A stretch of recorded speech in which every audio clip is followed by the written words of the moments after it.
Welcome all.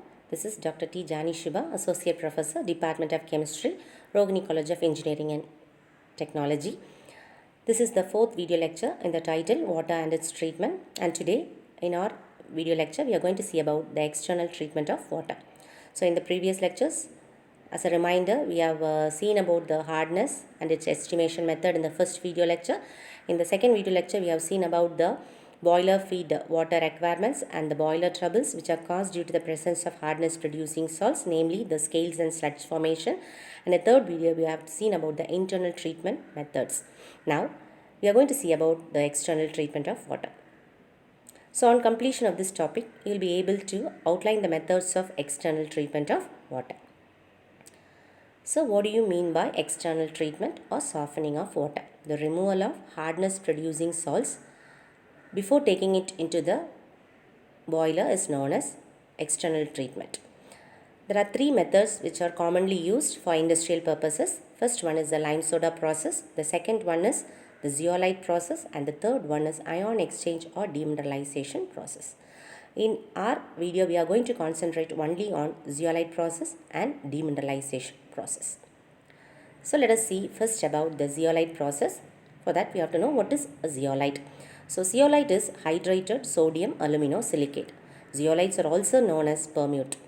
Zeolite is capable of exchanging reversibly its sodium ions for hardness producing ion salts in water. And it has a formula Na2O, Al2O3, XSiO2 and YH2O. And the values of X ranges from 2 to 10 and Y ranges from 2 to 6. And what about the types of zeolites? There are two types of zeolites. One is the natural zeolite and the other one is the synthetic zeolites. The natural zeolites are non-porous. Example for it is a natrolite. It has the structure Na2O, Al2O3, XSiO2 and YH2O, and these are non-porous, so they cannot be encased for water softening process. Next one is the synthetic zeolites. These zeolites are porous and possess gel structure. They are prepared by heating together china clay, feldspar and soda ash. Such zeolites possess high exchange capacity per unit weight than the natural zeolites. They exchange Na plus ions with hardness producing calcium and magnesium ions in water, and sodium zeolite is represented as Na2Zd. Now let us get into the process. In this process, hard water is passed through a bed of zeolite at ordinary temperature. The hard water percolates. Calcium and magnesium ions present in hard water are exchanged with sodium ions. So, when magnesium chloride is passing through the sodium zeolite bed, it is converted into magnesium zeolite and you get the magnesium zeolite bed.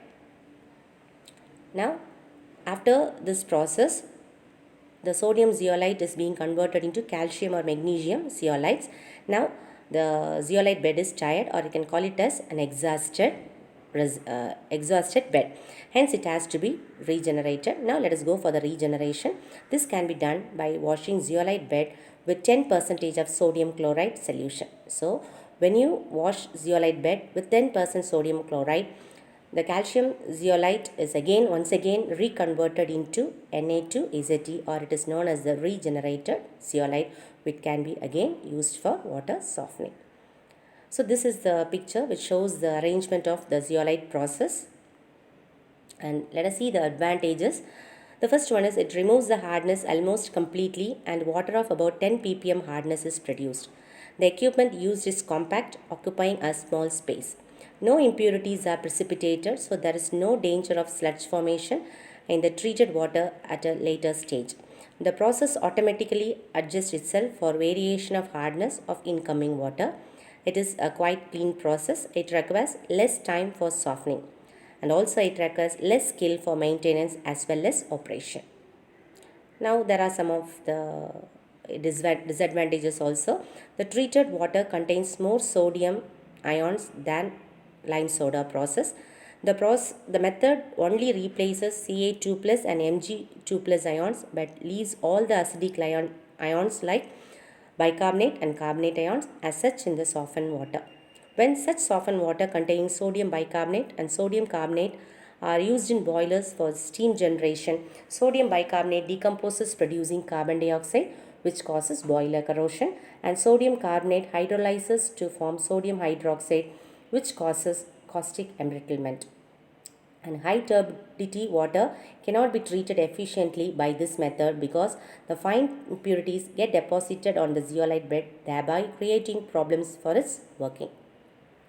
Now let us go to the next very important method, which is termed as ion exchange process or demineralization process. So let us see about the ion exchange resins. Ion exchange resins are insoluble, cross-linked, long-chain organic polymers. The functional groups attached to the chains can exchange hardness, producing cations and anions present in water. So the process involves the following steps. The first chamber is packed with cation exchange resin, that is RH+. When the hard water is passed through a bed of cation exchange resin, it exchanges the H plus ions with Ca plus, Ca2 plus and Mg2 plus, potassium and sodium ions of hard water. So you can see the equations. Thus the hardness producing cations are removed. Now the calcium and magnesium cations are removed. Now this water is passed into a second chamber which is packed with anion exchange resin. The water coming out of the first chamber contains H plus, Cl minus, SO4, 2 minus and HCO3 minus ions. It is now passed through anion exchange resin bed which can exchange OH minus ions with the chloride, sulfate and bicarbonate ions. These equations show the exchange of the anions. Thus, hardness producing anions like chloride, sulfate and bicarbonate are removed. Thus, the H plus ions produced from the first chamber combine with OH minus ions produced from the second chamber to form water. So, you will know H plus OH minus giving H2O. Hence, the water produced from ion exchange process is completely free from all cations and anions of salt. This shows the demineralization process arrangement, or it is a demineralizer. So we have to see about the regeneration of resins. The resin bed gets exhausted when used for long period and can be regenerated. The exhausted cation exchange resin can be regenerated by passing dilute HCl, whereby you get again the cation exchange resin RH+. And secondly, the exhausted anion exchange resin can be regenerated by passing dilute sodium hydroxide, whereby you get again the regenerated anion exchange resin R-OH-. Now the advantages. The softened water by this method is completely free from all salts and fit for use in boilers. It produces very low hardness, nearly 2 ppm, and highly acidic or alkaline water can be treated by this process. Also, it has some disadvantages. The equipment is costly. The chemicals required are also costly for regeneration, and turbid water cannot be treated by this method. So after this, listening to this topic or lecture, you'll be able to answer the questions like what is meant by softening of water, and suggest any one method to remove hardness of water by removing the hardness causing cations, to remove the hardness causing ions, and also explain with a neat diagram the demineralization process of water. I hope you all enjoyed and you liked this video. Thank you for listening.